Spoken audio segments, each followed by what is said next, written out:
Shri V P Satheendran, Munambam വിഷയവും അന്ന് പ്രതിപക്ഷം തിരുന്ന നേതാക്കൾ വി ഡി സതീശനടക്കം പറഞ്ഞിട്ടുള്ള കാര്യം, വി ഡി സതീശൻ പറഞ്ഞത് വഖഫ് ഭൂമിയല്ല എന്ന് കൂടിയാണ്. ലീഗ് അക്കാര്യത്തിൽ അങ്ങനെ ഒരു പരസ്യ പ്രതികരണത്തിലേക്ക് പോകാൻ കഴിയില്ല എങ്കിലും അവരെ അവിടെ നിന്നും ഇറക്കി വിടരുത് എന്ന നിലപാടെടുക്കുന്നു. ലത്തീൻ സഭയുമായി ചർച്ച നടത്തുന്നു. ഇതൊക്കെ നമ്മൾ കണ്ടതാണ്. പക്ഷേ ഇതാ നിങ്ങളുടെ സർക്കാർ അധികാരമേറ്റതിന് പിന്നാലെ ഇവിടെ വഖഫ് ബോർഡ് ചെയ്തിരിക്കുന്ന കാര്യമാണ് പുറത്തു വന്നിരിക്കുന്നത്. ഇപ്പോൾ അരുൺകുമാർ പറഞ്ഞത് അങ്ങും കേട്ടതാണല്ലോ, 2019 രജിസ്റ്റർ ചെയ്തതെന്ന്. അപ്പോൾ ലീഗ് പ്രതിനിധിക്ക് നേരെയാണ് വിരൽ ചൂണ്ടുന്നത്. എന്താണ് മറുപടി? അല്ല, ഈ വിഷയത്തിൽ ആദ്യം തൊട്ടേ അന്നത്തെ പ്രതിപക്ഷ നേതാവായ ശ്രീ വി ഡി സതീശൻ കൃത്യമായ ഒരു തീരുമാനം എന്താണ് UDF എടുക്കേണ്ടത് എന്നുള്ളതിനെ സംബന്ധിച്ച് പറഞ്ഞിട്ടുണ്ട്. അദ്ദേഹം അത് മറന്നുപോയിട്ടില്ല. അദ്ദേഹം മുഖ്യമന്ത്രിയായി വന്നതിന് ശേഷവും ആ നിലപാടിൽ തന്നെ ഉറച്ചു നിന്നുകൊണ്ട് പോവുകയാണ്.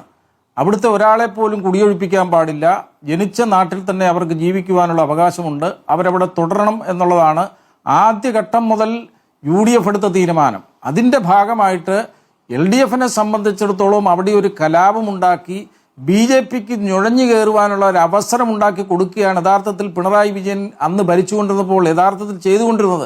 BJPക്ക് അവിടെ കടന്നു കയറുവാനൊരു അവസരം കൊടുക്കുകയും BJPക്ക് അവിടെ യാതൊരു ശക്തിയുമില്ലാത്ത, ഒരാൾ പോലും ഇല്ലാത്ത സ്ഥലങ്ങളിൽ BJPക്ക് ആളെ കൊണ്ടാക്കി കൊടുക്കുവാനുള്ള ശ്രമമാണ് അന്ന് പിണറായി വിജയൻ ഗവൺമെൻറ് ഉണ്ടാക്കിക്കൊണ്ടിരുന്നത്. യഥാർത്ഥത്തിൽ BJPക്ക് അവിടെ ആളെ ഉണ്ടാക്കി കൊടുത്താൽ അവിടെ നഷ്ടം UDFനാണെന്ന് ഈ മാർക്സിസ്റ്റ് പാർട്ടിക്ക് അറിയാം, പിണറായി വിജയൻ അറിയാം.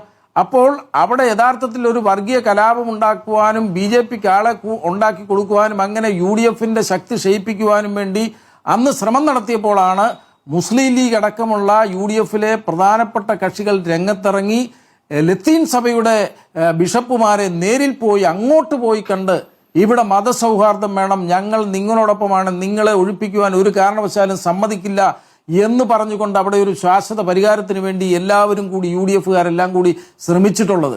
ഒരു കാര്യം ഞാൻ ആവർത്തിച്ച് പറയാം, ഇവിടെ ഒരു കാരണവശാലും UDF സർക്കാർ ശ്രീ സതീശൻ BD സതീശൻ എടുത്ത നിലപാടിൽ നിന്ന് ഒരേപടി പോലും മുന്നോട്ട് പോകില്ല.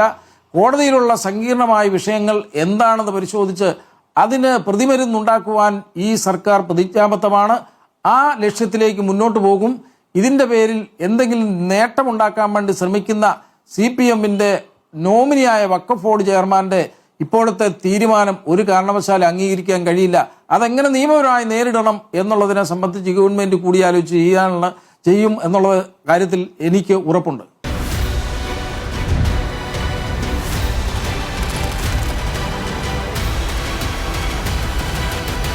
ഡിബേറ്റ് വിത്ത് സ്മൃതി പരുത്തിക്കാട്.